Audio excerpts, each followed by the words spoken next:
ठीक है, अब ये हमारे पास है क्वेश्चन नंबर 8। इसका हम देखते हैं क्वेश्चन नंबर 5। ये है तो सेम, इस तरह आपने रैंक फाइंड करना है आपके पास, आपने इसकी नीचे वाली टर्म जो नॉन ज़ीरो रोज़ फाइंड करनी है। तो इसको देखिएगा, इनको हम सोल्व कैसे कर सकते हैं। ये मैट्रिक्स मैंने यहाँ पे लिखा है। यहाँ पे ये जो हमारे पास टर्म लिखी हुई है ए आर की पावर 1 - 1 इंटू एन, अगर आप इस हर एक टर्म को सेपरेट सेपरेट सोल्व करें तो आपके पास सिंप्लीफाइड टर्म बन जाएगी। जैसे ये देखिएगा, मैंने इसका पहला एलिमेंट लिखा है ए आर 1 - 1। 1 - 1 होता है ज़ीरो, ज़ीरो का इनसे मल्टीप्लाई किया ज़ीरो, और कोई भी नंबर हो उसकी अगर पावर ज़ीरो आ जाती है तो वो 1 के इक्वल होता है। तो इट मीन्स ये आर पावर ज़ीरो 1 आ गया और इसकी जगह ए लिखा जाएगा, मतलब इस पूरी टर्म की जगह आप ए लिख सकते हैं। इस तरह अगर मैं एक और एलिमेंट लिया है इसका, ये जो आप कह लें कि सेकंड एलिमेंट है, इसको सोल्व करें अगर, ए आर माइनस 1 - 1, 1 - 1 होता है ज़ीरो, एन से मल्टीप्लाई हुआ, और ये है एन प्लस 1 है, तो आपने क्या किया, इनको सेपरेट सेपरेट करके लिख दिया। पहले ए 1 - 1 पावर एन, इसको सेपरेट कर दिया, प्लस था, प्लस के बाद आर की पावर 1 थी, इसको सेपरेट कर दिया। ठीक है, तो आपके पास आ गया A R power zero, R power 1, और जिसके बाद ज़ीरो वो 1 होता है, तो सिर्फ ए आर रह गया। सेम इस तरह ये जो आपके पास लास्ट टर्म है, इसको भी जब हम सोल्व करेंगे, ठीक है, हमने सोल्व किया तो हमारे पास ये रह गया ए आर एन माइनस 1। हमने क्या करना है, इन सब टर्म्स को इस तरह से सोल्व कर लेना है। ठीक है, जैसे मैं आपको एक चलिए नेक्स्ट हम सोल्व कर लेंगे। जब मैंने इसको सोल्व कर लिया तो मैंने यहाँ पे देखे टर्म्स लिखी हैं। पहली टर्म को सोल्व किया, ए आ गया, दूसरी टर्म को सोल्व किया, ए आर आया, और अभी क्या किया हमने, ये तीसरी टर्म को जब सोल्व किया तो हमारे पास आया ए आर एन माइनस 1। यहाँ पर लिख देते हैं ए आर एन माइनस 1। ठीक है, सेम इसी तरह आपने जब दूसरी को सोल्व करेंगे हम लोग, यहाँ पे लिख लेते हैं, ये मैंने यहाँ पे लिखा हुआ है। इसको सोल्व किया ए आर एन माइनस 1, हमने फिर इसको इसको इन सब टर्म्स को सोल्व किया तो हमारे पास ये वैल्यूज़ आ रही हैं। ठीक है, इसको दोबारा देख लेते हैं। इसको हमने जब सोल्व करना है तो हमारे पास लिखा हुआ है यहाँ पे मैं लिख लेती हूँ। ये टर्म थी हमारे पास ए आर 2 - 1 की power N plus N minus 1।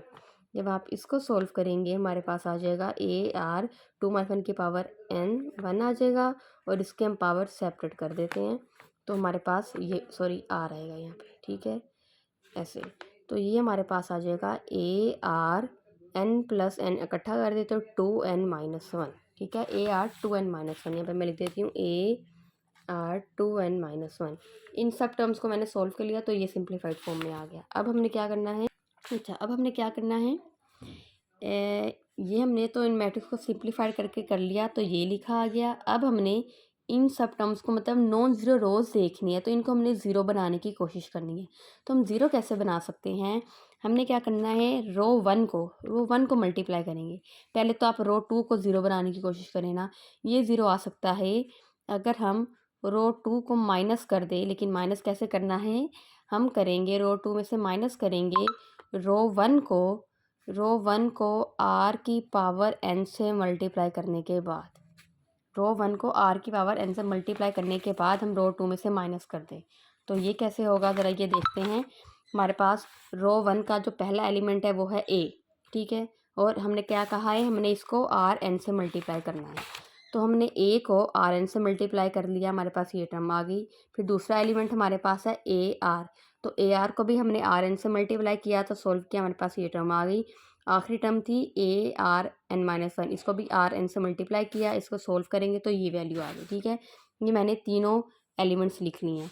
ये मैं यहाँ पे दोबारा लिख लेती हूँ, ये तीनों एलिमेंट्स आ गए मेरे पास। अच्छा ये देखिए, ये मैंने तीनों एलिमेंट्स लिख लिए। हमने क्या करना है, रो टू में से माइनस कर देना। तो ये रहे रो टू के एलिमेंट्स, ये रही row two A R N minus 1, इसको माइनस कर देंगे। सेकेंड एलिमेंट है ए आर एन प्लस 1, इसको भी माइनस कर देंगे।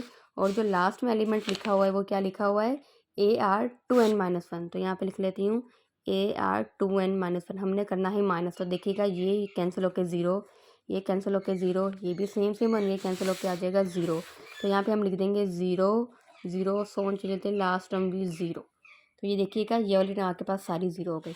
अब सेम इसी तरह आपने अगर यहाँ पे रो थ्री हो, हमने सीक्वेंस वाइज चलना है। अगर रो थ्री हो तो हमने क्या करना है, यहाँ पे रो थ्री को माइनस करेंगे रो वन को आर पावर 2n से मल्टीप्लाई करने के बाद। सीक्वेंस क्या चलेगा, यहाँ पे 2 है तो आर की पावर 1n आएगा, यहाँ पे 3 है तो आर की पावर 2n आएगा। अगर आर 4 लिखेंगे तो आर की पावर 3n आएगा। इस तरह सोन चलते जाए। आखिरी रो अगर आप देखते हैं, ये आखिरी रो, तो आखिरी रो कौन सी हो जाएगी, आर एन हो जाएगी।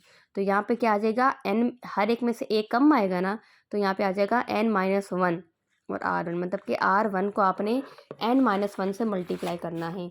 तो R1 के एलिमेंट्स मेरे पास थे, दोबारा लिख लेती हूँ। Rn था पहला एलिमेंट, सॉरी पहला एलिमेंट था मेरे पास A, दूसरा एलिमेंट था मेरे पास AR और तीसरा एलिमेंट था मेरे पास ARn-1। इसको हमने मल्टीप्लाई किससे किया, आर की पावर n-1 से, आर की पावर n-1 से मल्टीप्लाई किया, आर की पावर n-1, आर की पावर n-1। इसको जब हम सोल्व कर लेंगे ये तो ऐसे ही रहेगा। इसको सोल्व करने के बाद ये आपके पास +1 -1 ये an रह जाएगा और इसको सोल्व करने के बाद हमारे पास आ जाएगा, ये देखिए कि मैंने सोल्व किया है। तो जब n इससे मल्टीप्लाई हुआ n² - n हो गया, सोल्व करेंगे n² + n - n कैंसिल होकर यहाँ पे सिर्फ AR पावर n² - n ये टर्म्स आ गई। जब आपने ये कब आई, R1 को मल्टीप्लाई किया Rn-1 की पावर n से, ठीक है। अब हमारे पास आखिरी टर्म ये थी, इस रो से आपने माइनस कर देना है। तो यहाँ पे हमारे पास एलिमेंट्स आ जाएंगे, माइनस कर देंगे इस रो में से। मैं यहाँ पे एलिमेंट्स लिख रही हूँ, ये था हमारे पास ARn² - n और ये आप कर देंगे माइनस, तो ये दोनों सेम हो गई, कैंसिल होके यहाँ पे भी आ गया 0। सेम इसी तरह ये हमारे पास है ARn² - n +1। मैं यहाँ पे लिख लेती हूँ ARn² - n +1 और ऑलरेडी ये था, इन दोनों को माइनस करेंगे ये भी होके आपके पास आ जाएगा यहाँ पे 0। सेम तरह जब आप इसको भी माइनस करेंगे, सेम टर्म्स बन रही है, ये भी आपके पास आ गया 0। तो देखिएगा ये सारे के सारे नीचे वाले हर रो आपके पास 0 बन गई, सिर्फ आपने ये एक स्टेप किया, 0 बनी। तो नंबर ऑफ नॉन ज़ीरो रोज कितनी हो गई, नंबर ऑफ, आपने यहाँ पे लिखना है नंबर ऑफ नॉन ज़ीरो रोज कितनी हो गई, 1। तो इसका रैंक आपके पास क्या आ गया, 1। तो ये था आपके पास क्वेश्चन नंबर 8 का पार्ट नंबर 5।